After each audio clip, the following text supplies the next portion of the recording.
This is the Five Stars podcast.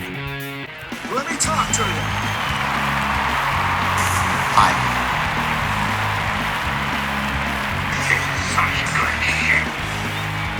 So, what do you guys want to talk about?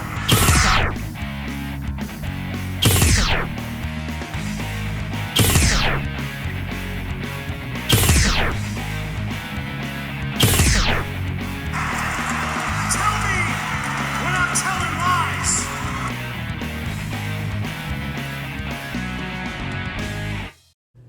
Thanks, guys. Back to you. All right, I'm just going to do this again. Take two. That first recording session was such a travesty, I don't even want to attempt to upload that. So it's a shorter show for this Friday. I looked at my notes earlier and I was like, why does it seem like I'm missing a bunch of pages? Well, the answer is because there was no WCW to review. Today, it's Mid-South and World Class. Hopefully that doesn't ruin the experience for the folks that solely come to listen to the TBS recaps. But this is the Five Starr Wrestling Report for those currently watching. We are the wrestling podcast nobody knows but everybody needs. Here on YouTube and Rumble on Mondays and Fridays for new content and new shows. I pride myself on trying to keep pro wrestling alive for all the jaded, cynical fans out there. I know you exist. Classics are usually a safe bet. It only took me 3 years to comfortably settle on a series that actually stuck. Lord knows that I try to give modern wrestling a chance to impress me. That novelty very quickly wore off. As long as I still have a passion to do this, I want to try and stick with the content that actually interests me. And it has been fun going back and rewatching a lot of these classic tapes. Things that I remember watching at a young age. Things that I completely scrapped from memory. It really is a mixed bag up and down. Whether we're talking about WCW, WWF, Mid-South, World Class. So many things that give me different perspective as an adult reliving it. Which is, actually a pretty good segue into this week's episode of Mid-South. As I was gearing up for this weekend, I noticed that we're already closing in on August of '84 in our Mid-South coverage, which, if you know your territory history, you know what that means. Only a couple more weeks before the Junkyard Dog walks out of the territory without notice. I don't precisely remember what his final appearance date was for Watts, but I think it's like second or third week of August.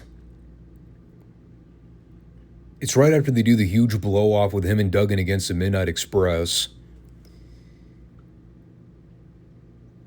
And I think that particular moment registers for a lot of people as one of the bigger black eyes on Mid-South as a product. Once they lost the dog, so went a lot of the loyal fans and ticket goers. And while business still remained relatively good for the time being, you know, it was kind of the equivalent to the WWF losing their version of Hulk Hogan at a time when they really needed their top star. And because the dog left without a notice, it hurt the promotion in more ways than people might think. For one, it practically destroyed the relationship between Dog and Bill Watts. There's a promo upcoming on television that we're going to hear from Watts once the Dog's officially gone. It's very eye-opening. He just outright buries the dog. It's brutal. And him leaving essentially killed New Orleans as a market long term. At least in terms of drawing a house consistently. You know, especially with Dog immediately leaving and going straight to the WWF. Yeah, that sense of loyalty and allegiance with the Southern market completely died. Now that people saw Dog as a traitor who sold out for big money contracts and went to work for the promoter that despised professional wrestling. So it did a lot of significant damage. And we've talked a lot about the Dog's headspace in 1984. Physically, he totally gave up trying. He'd been hooked on substances for the better part of a year now. I think mentally he was kind of drained from the road schedule. It was just so surreal. Like 1 minute the Dog's there and then he's gone. And this is taken into account that the Dog's been pushed heavily on television as of late. And they've only now started plugging him back in the main event programs again. Coming out of the Superdome this past April when the Dog was involved with the Midnight Bill Watts program. It truly is one of the bigger news bulletins to come out of Mid-South in '84. Despite all the great record business they were doing, all the phenomenal storylines and talent they were pushing on the cards, it all paled in comparison to the Dog. So that's one big story. Another big story on Mid-South television right now is everything surrounding the use of furniture. And what do I mean by that exactly? I mean the boys having to resort to using chairs and kendo sticks and 2x4s to handle their business in the ring. Bill Watts noted that the king of sport are slowly turning into the kings of hoodlums. And he says this while directly standing next to Butch Reed and Buddy Landel. And so that was a big theme they pushed this week. Watts is fed up with all this use of Home Depot furniture. It's getting out of control. And after what the heels did to Sonny King last week, action must be taken. Yes, the injury to Sonny King. That was the last straw. After all the bullshit we've seen in Mid-South over the past how many months with guys getting laid out and attacked with gimmicks, careers damn near being ended, hospital angles, the whole 9 yards. It was the fake shoulder injury to Sonny King that made Watts put his foot down and make a decision to put a stop to all this nonsense. So after having replayed the footage to set up the announcement, the grand announcement here is that any wrestler, babyface or heel, that brings a 2x4, a dog collar chain, a tennis racket, or a steel chair to the ring and uses it will be fined $10,000.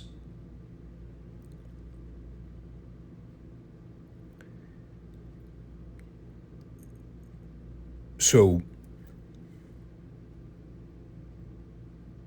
if I have this correct, you can still technically bring these weapons down to ringside, but it's only when you use them on somebody will you be hit with the $10,000 fine.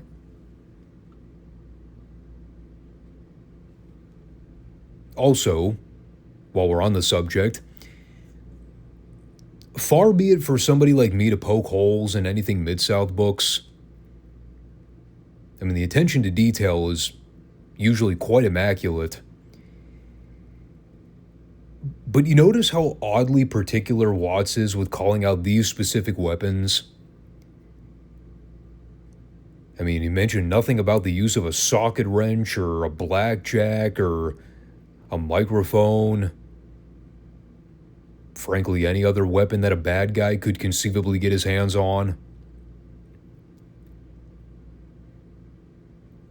So rather him just outright say, all weapons are banned going forward. Now he left the door open for all the clever heels to start thinking of any other possible weapon to bring down to the ring.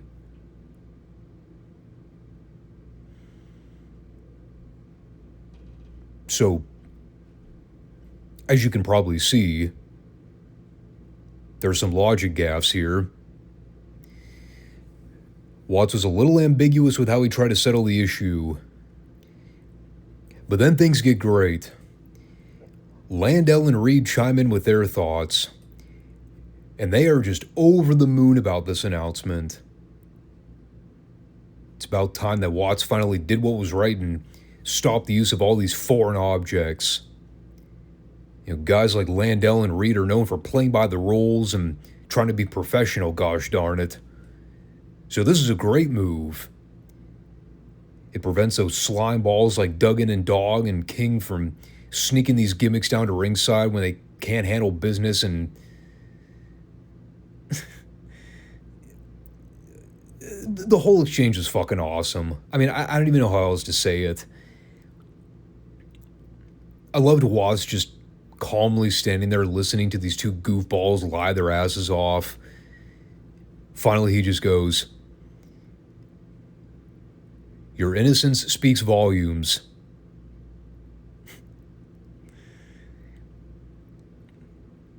See, this is why Buddy Landell and Hacksaw Butch Reed are the most underrated tag team of all time. These two are so great together on camera. We don't need weapons, we just need these soup bones. As they flex for the camera and show off their biceps like a bunch of assholes. Fucking stupendous. So then we return for something not so stupendous. Not because of anybody involved, but it's because this TV title storyline with Terry Taylor and Dr. Death is the dumbest storyline in the history of Mid-South television. So it's Crusher Khrushchev challenging Terry for the championship. Problem, however, is that Dr. Death still has possession of the medal because he stole it. And according to Dr. Death here, possession is 9/10 of the law. So after JR calmly and rationally explains that Steve is not the champion, and that the promotion does not recognize him as the current champion, well, the only conclusion Steve can draw is, yeah, well, the whole thing stinks. He then stated that if Taylor beats Khrushchev, he'll give him his medal back. We'll come back to that.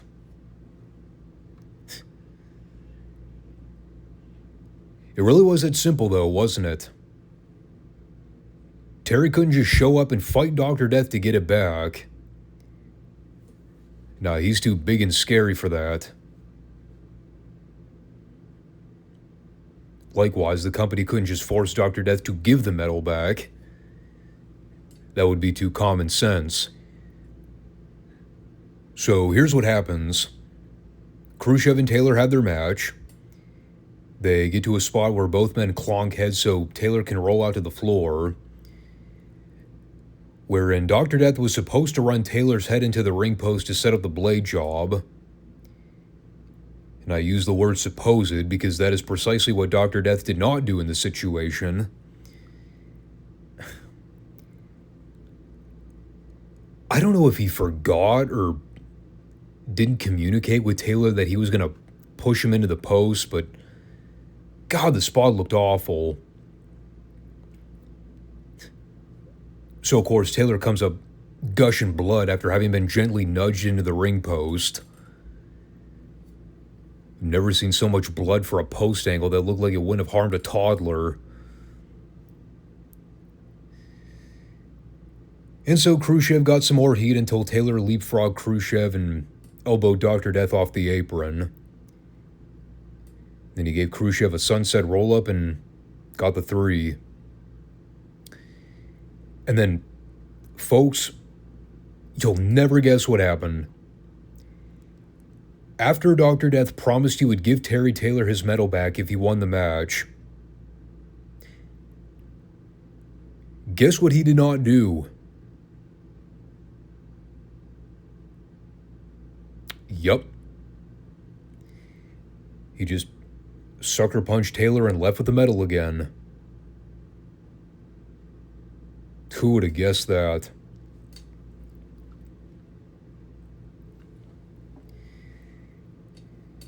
And so the dreaded saga continues. When will Terry have the balls to just beat the fuck out of Dr. Death and get his property back?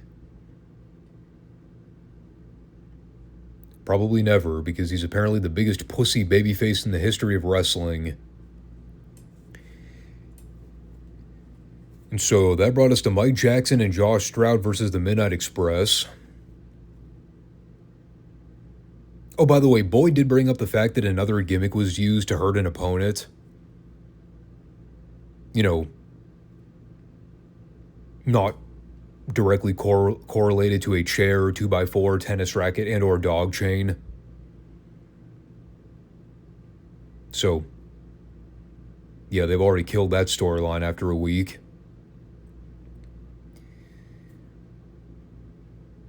Action here was pretty fun for a few minutes. Beautiful Bobby and Mike did their series of highlight reel spots together. Now they wound up going over Stroud with a double goozle. And then they immediately came back for Hercules Hernandez and Rick McCord. We did get to hear Cornette comment about having his racket confiscated. I liked how his conclusion was, there will be a legal way for me to get my racket back, because I don't like having things taken away from me.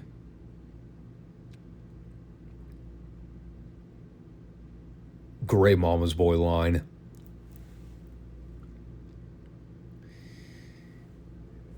So Hercules killed the guy in about 90 seconds. He went over with a Cobra Clutch. Or as Joel Watts called it, the Oriental Hold. Gotta love politically incorrect statements. I should note here too, going back to the whole story of guys being fined for using chairs and 2x4s, etc. There's actually a special clause written in for Cornette. Since everybody knows that his mommy could easily buy him out of fines. No, there's a special arrangement for him. If Cornette is caught using his racket, he will also be suspended indefinitely.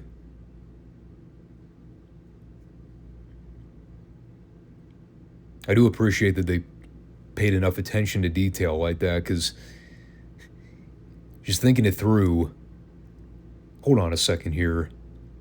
Cornette doesn't give a shit about money. His mother buys him out of everything. We need a bigger ultimatum. Let's threaten him with a suspension. It was good stuff. What wasn't good stuff was JYD and Hacksaw Duggan against Bob Owens and Hans Choder. This match was balls. Dog got blown up 2 minutes in. And literally, all he did was a couple power move spots. That is how out of shape the dog was in the summer of '84. He just physically couldn't do much of anything, honestly. And Duggan was very slow here too, so I don't know what the hell was going on. Maybe he just gave up trying. Still, people went ballistic for him. Treated him like God. I don't know what they were watching, but I can tell you that even God would have been disappointed by the work here.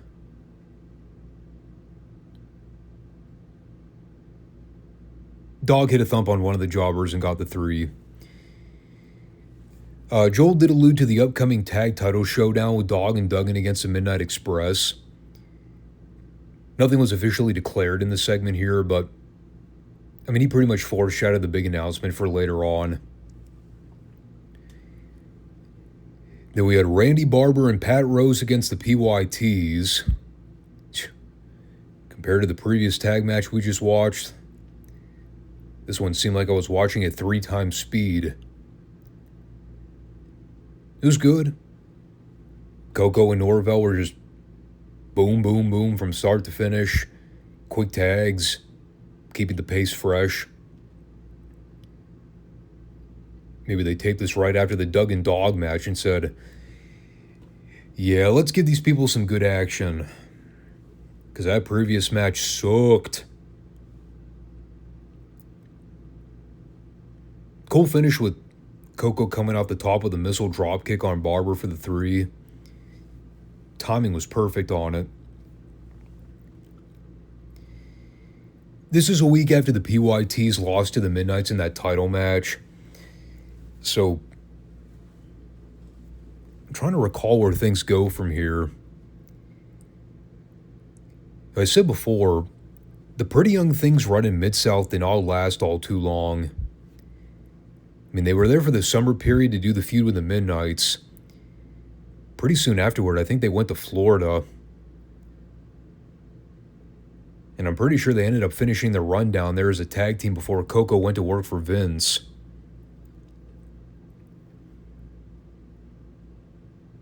It's always crazy when you see how quickly certain guys came in and out of the territory. I mean, 3 months is nothing by modern comparison, but in the territory days, it was actually a considerable amount of time. So then we finished things out with reliving that god-awful fucking Fantastics hype package that I ranted about the other week. I'll spare you the details this go around. But then for our final segment on this taping block, we had Hercules and JC at ringside for an interview with Boyd. And this is where they made it official. It'll be Hacksaw Duggan and the Junkyard Dog versus the Midnight Express for the Mid-South Tag Belts next week. What wound up being the Dog's final swan song. But, oh, that was pretty much all there was to it. I think Cornette tried to claim that the match wasn't officially sanctioned, but he would take the contract to his lawyers to make sure he agrees to the terms of the deal or whatever. I'm like 90% sure that match ends up happening next week. If not, definitely the week after that. To be honest, the show kind of peaked this week with the opening segment. I mean, that was peak Budrow and Hacksaw Reed there, dude. Great heels being phenomenal dirtbags. Couldn't ask for anything better. But like I said at the top, the overarching story right now is everything surrounding the Dog. Problem is, none of us even knew what was really going on at the time. It wasn't until the Dog officially left the territory when they kind of pulled back the curtain and explained what really happened. It's an iconic match for all the wrong reasons. And that'll be a topic for next week's discussion. I think next week. Still not entirely sure, but we will find out.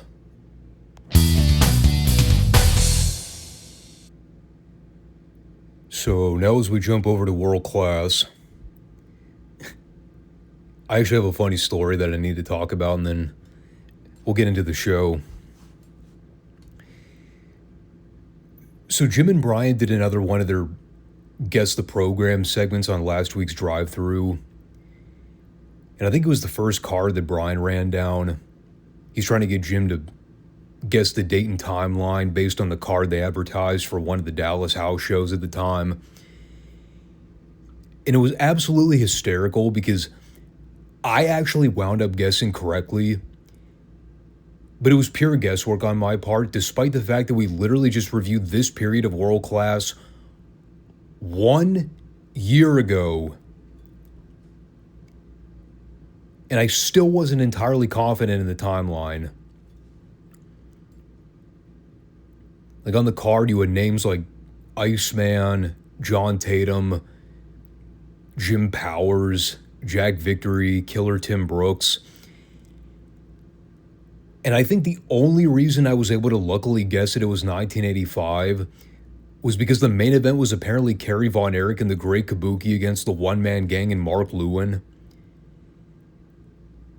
And that's when I try to recall when Gary Hart had brought in guys like Brooks and Lewin in main event programs to work with the Von Erichs. And meanwhile, Jim wasn't even convinced that Mark Lewin and Tim Brooks were even in the territory in 85. Like, he still thought we were dealing with like 81, 82, or even late 80s Dallas. So I was dying of laughter because Jim was flummoxed when he heard it was 1985.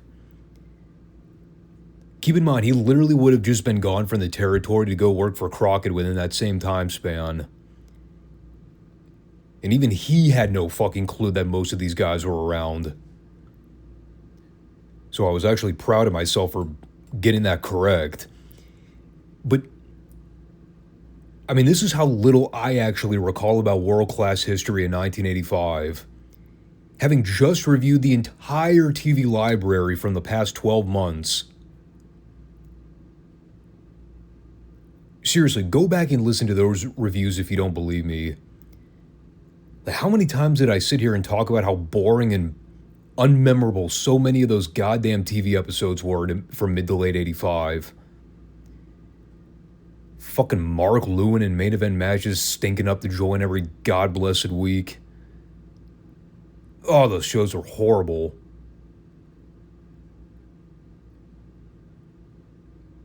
So that was all great comedy relief for me. Hearing Jim talk about how he couldn't fathom the idea that any of those guys were working in Dallas when he was still there or just about to leave. But you know, it also goes to justify everything I've been talking about with roster rotation, especially in 1986. Guys were just popping in and out of the territory so frequently. Like, I don't know how anybody could randomly guess the time period from Dallas if you weren't religiously following the week-to-week television. It's impossible.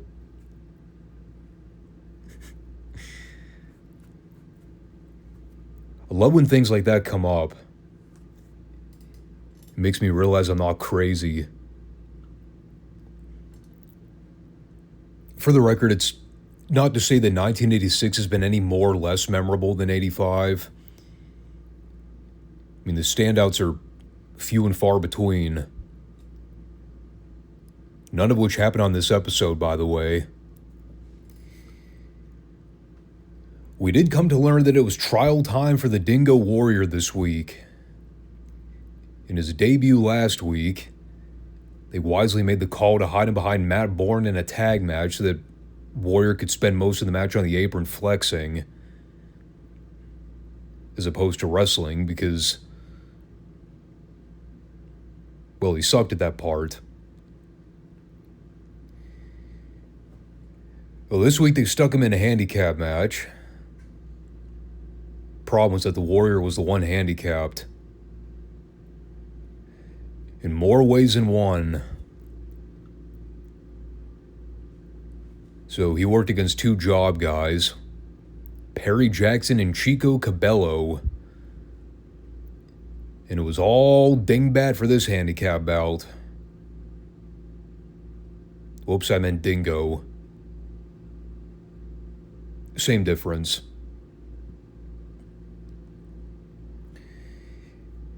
boy, did this segment bomb. Holy shit, this is terrible. I can probably count on one hand the amount of things that the Warrior did right in this 2-minute match.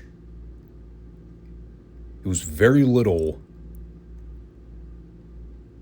And that was even with Gary Hart calling virtually every spot on the floor and trying to guide him along.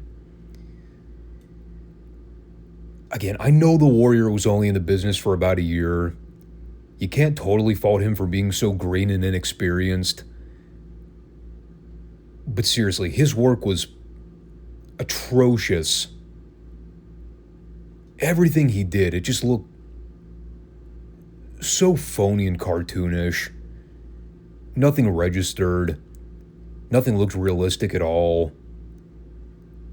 Looked like he was play wrestling with the kids on the trampoline. The only thing he had going for him was the physique, which is literally all he needed to get his foot in the door to work for Vince. But, well, I talked about it the other week. We have plenty more Warrior content to sit through with Dallas. And it doesn't get much better from here. This is his peak, if you can even call it that. I call it more like a plateau. In any case, we go from the plateau to the lakefront.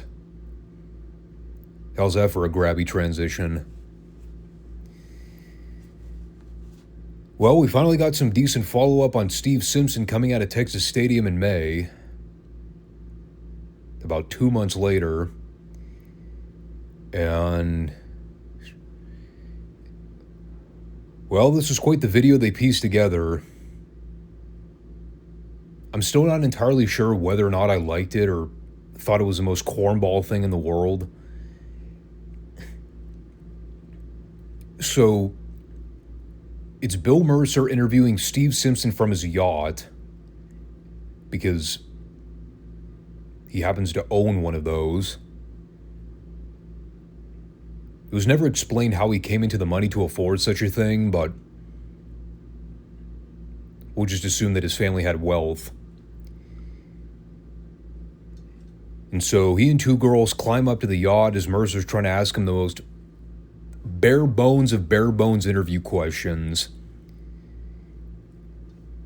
And to say this is like pulling teeth, trying to get a semi-decent interview out of Steve Simpson,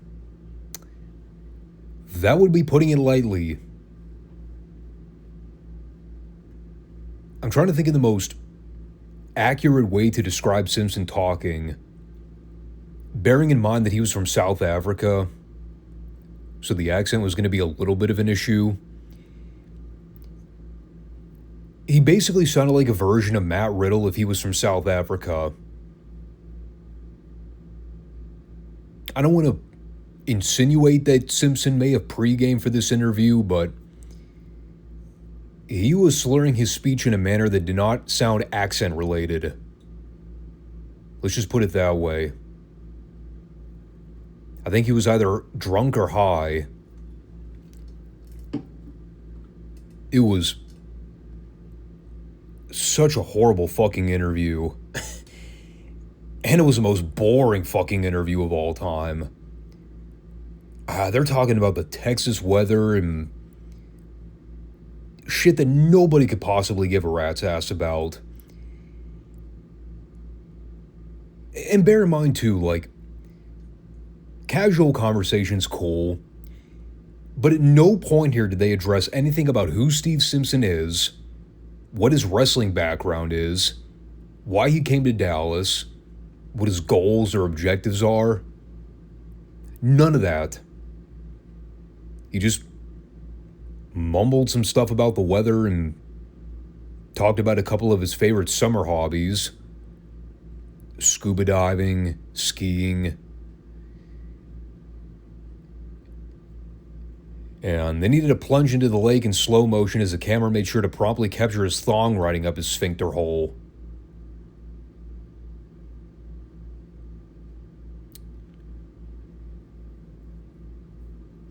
So, looking back,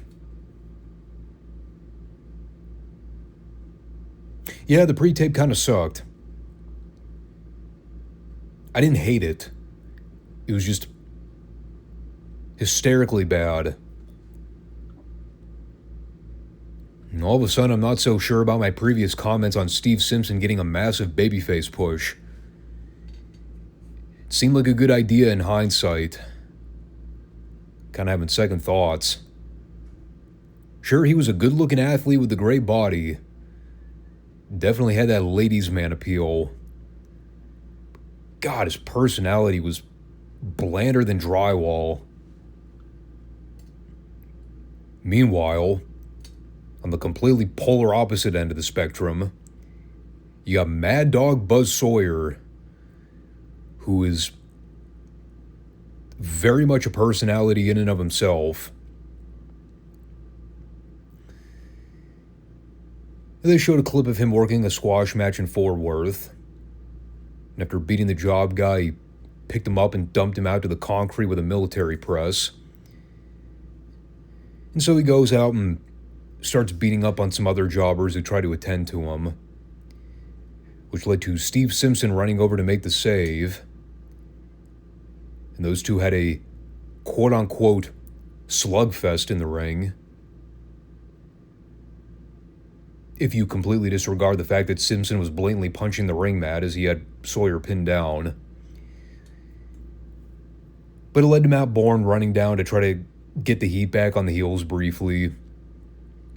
Then eventually outran Kevin to make the save, and they sent the heels packing.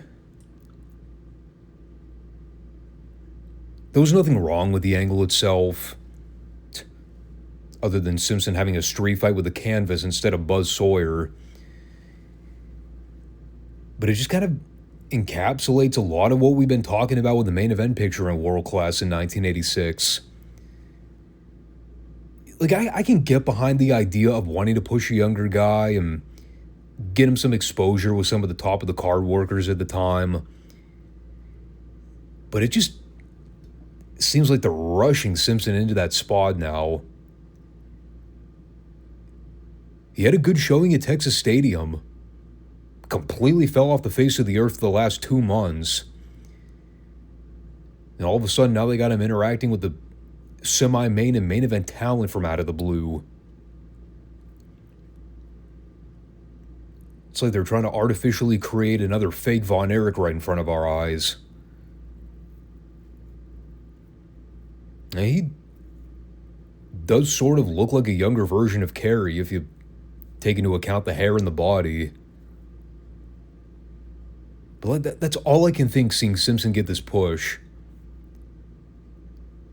The exact same thing they did with Lance. And so we come back for the Grappler versus Kevin Von Erich.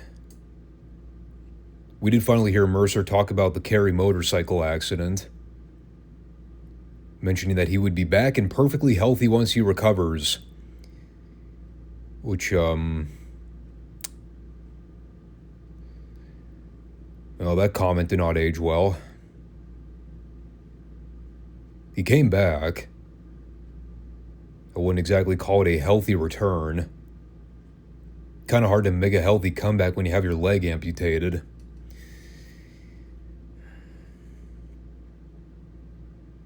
The match here is okay. It's your typical Kevin Von Erich shine, sell, comeback, win mantra. The Grappler tried to come off the top of the double axe, but got caught in the claw hole for the pin. I did notice the one fan that comes to like every Sportatorium taping. He usually sits front row opposite the hard cam with his wife or girlfriend. He's the bigger guy that kind of looks like Kerry. If you watch the tapes, you'll see him. He kind of sticks out like a sore thumb. I swear to God, I'm not even shitting you. I think he literally showed up to the Sportatorium this week in his underwear. It was either that or the most skin-tight pair of white shorts I've ever seen. Which, I mean, yeah, I get it's hot in the room.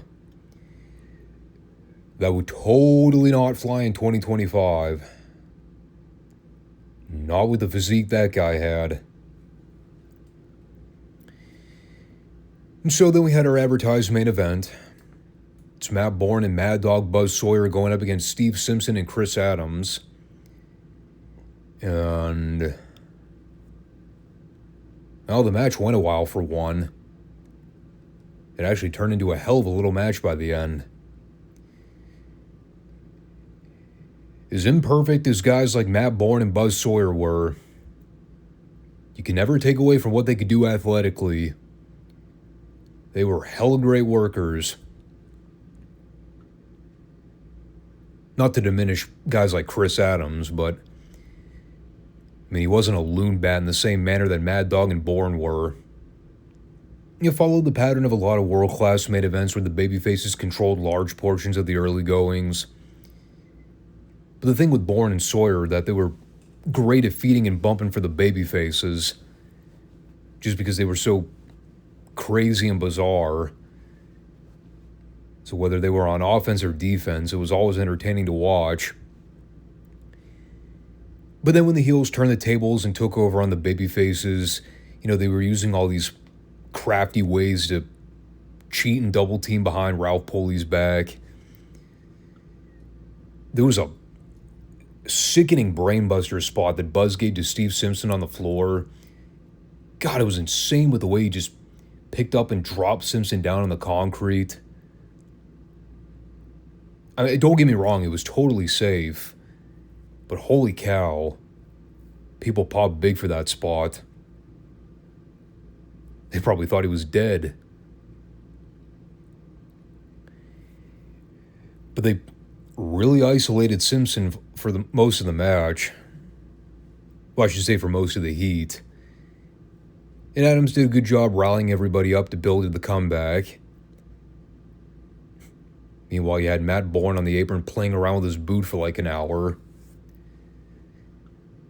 Apparently a lace came undone or something, and he just couldn't get the fucking thing to cooperate. It's kind of amusing to watch. But it led to Simpson finally dodging a splash attempt from Buzz. Chris got in there and did the valiant babyface comeback. Catches Buzz with a super kick for a near fall, but Matt Bourne broke it up. And then right as all four guys brawl in the ring, Bourne ends up tossing Simpson over the top for the automatic disqualification. Of course, that left Adams vulnerable to get double teamed until Simpson got back in there to help run off the heels. Like I said, they gave the whole thing well over 15 minutes of airtime. And it was never boring. Thought Simpson did a great job as the babyface in peril during the heat portion. The thing with World Class, even if the matches tend to be very formulaic and dry, they're still very easy to follow and very logical with how they're laid out. Could they throw a few curveballs in there to spice things up occasionally? Sure. Could they do a bunch of near fall spams? Hypothetically. But the thing is, they don't need to, because it's not necessary. It's why I can watch tag team wrestling from the territories and not be so pissed off when it's over, because nothing makes a lick of sense. That's why modern wrestling aggravates me to no end. And there's a reason FTR versus Jay White and Juice Robinson is still the best tag match I've seen on network television in the last 10 years. It's because no other tag match has been booked or structured like that one was.